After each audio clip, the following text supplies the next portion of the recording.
Lovely. So Jodie Granger, welcome to Love Innovating Again. Very excited to have you here.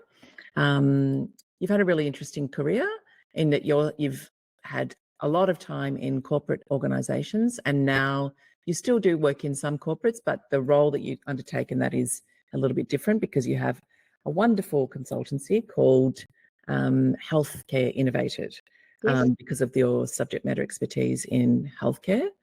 And I'd love to hear a little bit more about the growth of healthcare from an innovation point of view over the years. And so, one of the key ethoses I know that you have is that care deserves more, which is really powerful. And the senior experience that you've had going forward before Healthcare Innovated was really around Medibank in group strategy, and there's straddling between innovation and strategy is interesting. You also created something that's very interesting and sometimes very difficult to do, an Innovation Counsel there, which was great, and looking at across the enterprise, and had real success over 18 months. Yeah, thanks. Thank you, Penelope, and thanks so much for having me. A topic that is very dear to my heart. Innovation, especially innovation in healthcare, but also corporate innovation generally. I think, as a society, we've got a lot more to give, and as they say, innovation is a renewable resource, and in Australia especially, I think it's one we need to lean in more to. So just a bit about me, and thank you for the intro. I am the CEO and co-founder of Healthcare Innovated, and we're a healthcare innovation consultancy that really focuses on helping organisations find ways to deliver better customer outcomes and a better experience, and doing all of that at lower cost, and really trying to improve accessibility in healthcare, which has often been a big problem. So we know that within the COVID era, we had sort of 10 years of progress in 10 days, because a lot of the system problems or system issues that meant that you couldn't innovate in certain ways, they just went away, and all of a sudden it became needs must. Yes. I think that showed us how much can really be done in healthcare. So I'm really passionate about trying to work with organisations to solve there's a common statistic in healthcare that says through health and aged care that 60% of care is effective, 30% is waste, and 10% is harm. So I think we've got a lot of the pie there when people say that there isn't any money in healthcare to innovate. Well, there is. They're finding better ways to do things to create better outcomes. And I think sometimes in healthcare, inertia is pretty strong because it's not always a win-win-win. Sometimes there is somebody's going to lose out on a different way of doing things. So that just complicates it a bit more. Great. Well, it's amazing that having somebody like you with such experience, but also such energy for change, leading the way. Yeah. So just thinking then about corporate innovation, one of the things that I'm always interested in is, how do you define innovation? It's a really good question. For me, it's about adapting to the future. And so that's for customers, for employees, and the wider community. So I did a postgraduate innovation and design thinking a number of years ago, and one of the courses through Dartmouth at Tuck Business School, they really focused on strategy is innovation.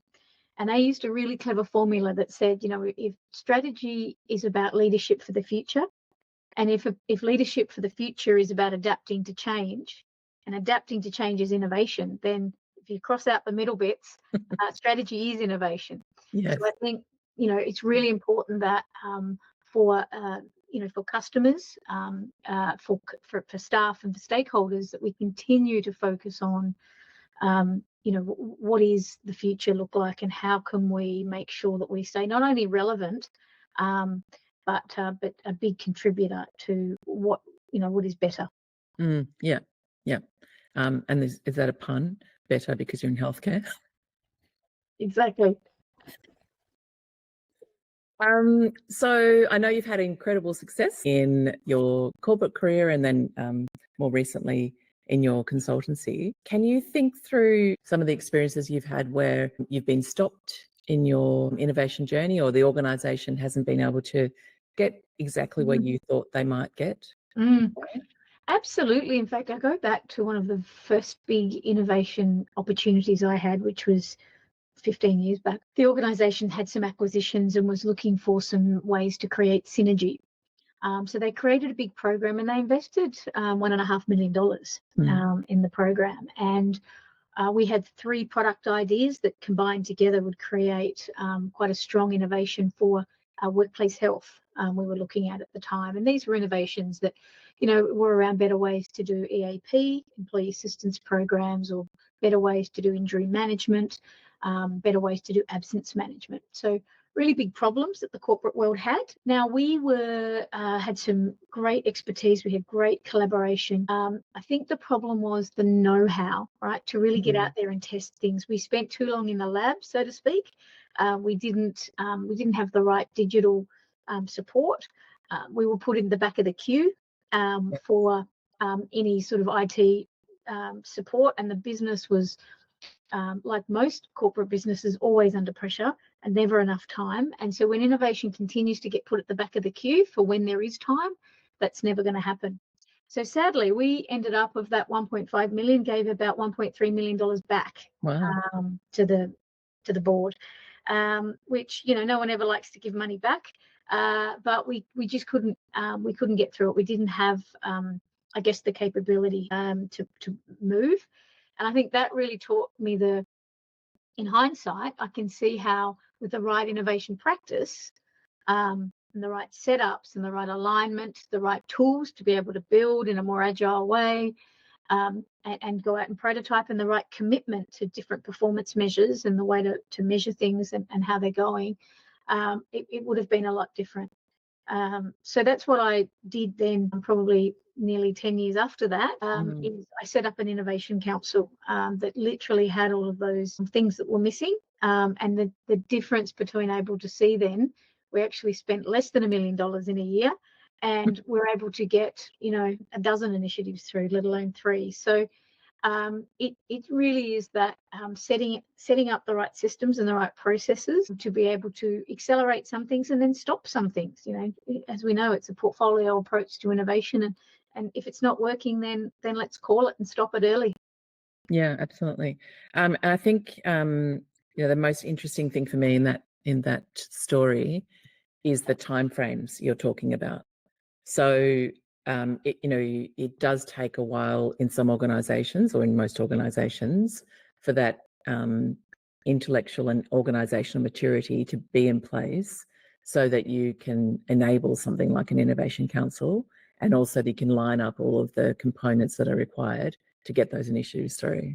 I think that's what you've just demonstrated. Absolutely. And I think it's having an article that I've written recently about innovation not being a junior sport. It's really an executive role in the game that is important. And without executives, with trying to let somebody that's, as I was 10 to 15 years ago, sort of more junior in the organisation, still, a leader, but a more junior one. I think what the difference was 10 years later is having executive experience, executive know-how on innovation, and being willing to learn new ways of doing things means sometimes to unlearn things you do, to be able to learn. And I learned off a lot of people on different ways to do things, but combined with executive experience, that was what really made the difference. Yeah, absolutely. Yeah, having a seat at the top table is so important. It's rare.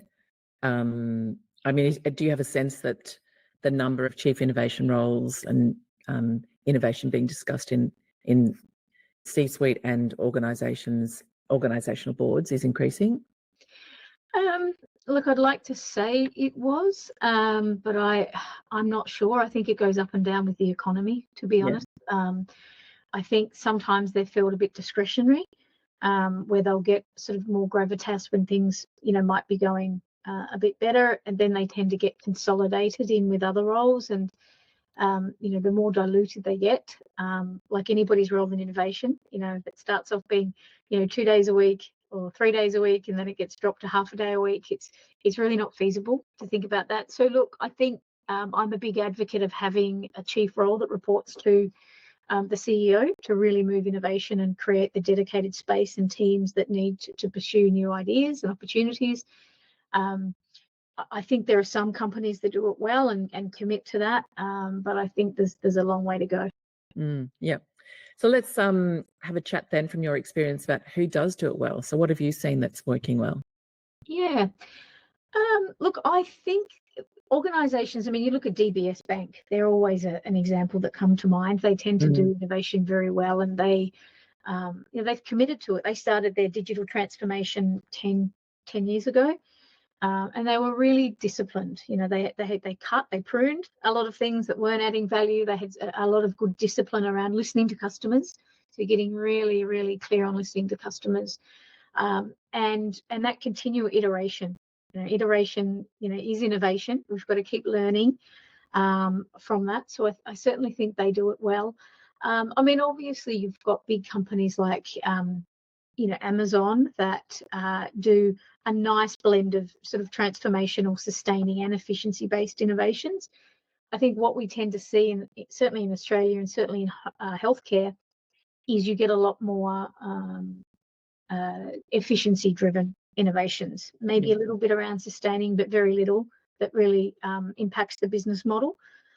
So I think there are companies that try new things out. I certainly think companies like RACV have always, or RAC is that they've tried labs and different ways of innovating.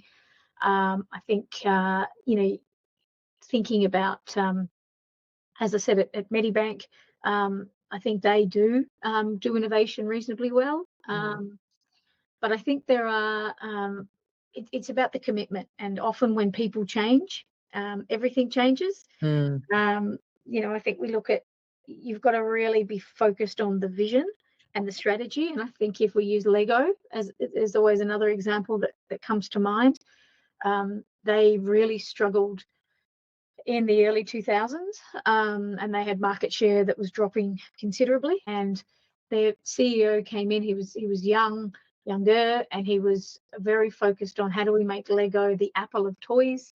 He gave everybody a really good mandate and created the test and learn. He was disciplined again. They had 100 different colors of Legos. They'd gone away from the standard red, yellow, blue primary color, and as a result, they were able to get much more focused on what was adding value. And it was a blend not just of digital, which is where they thought that they were going to go, but, people love the blocks. So how do you connect the blocks with the digital? So I think there's some of the companies that certainly come to mind. Yeah, beautiful. Nice range there of global and national and local companies. So we talked a little bit about companies. If we think then about the people who are doing innovation, so you talked about innovation being an executive role, and that's sort of nirvana and an ideal situation. For those people who are day in, day out innovating, what do you think are the key qualities that are needed for you to continue your innovation journey? Grit is the first thing that comes to mind. So it's not for the faint-hearted. You do need to have that determination. That means that you will be told no. Now, it's okay to be no to the idea if it's not a good one, but no to even starting or no to the process.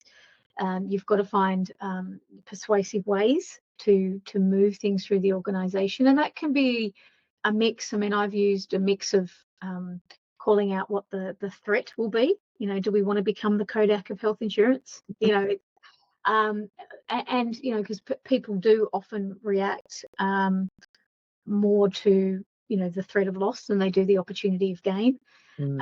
So I think there's a mix there. I think it's having a tolerance for uncertainty. So I think profiling, and this is not to say that there is only certain types that were built for innovation. I'm not going there, but I do think that there are some persona types that are better with handling ambiguity and uncertainty, and they tend to be a little bit more comfortable in that messy middle than people that are perhaps much more organized and much more like, okay, what's my list, what's my scope, and get underway. So I think that is important, and most importantly would be a willingness to learn. So, you know, as an executive, if you want to learn, you really have to put any ego or, you know, hubris that you know more than other people to the side. And you really need to kind of get in there and say, well, I've no idea what you're talking about. I remember being in a room with a lovely lady called Olga, who was drawing a double diamond on the whiteboard. I had no idea back in 2016 or 17 what she was talking about. So I went and did an RMIT course through in design thinking, which just taught was only a 6-week course, but it made me really understand what the young kids were talking about, and it just meant that as an executive I could add a lot more value when we could connect the conversation. Yeah. Which is why I'm a much bigger fan of doing reverse mentoring. Beautiful. Yeah, I talk about being learn-it-alls rather than know-it-alls. Yeah, for me, it really is about learning, and that's a real driver. I think for a lot of people who work in the greater change space, is like, what am I going to learn today? Every day is a school day, so where's my key lesson today?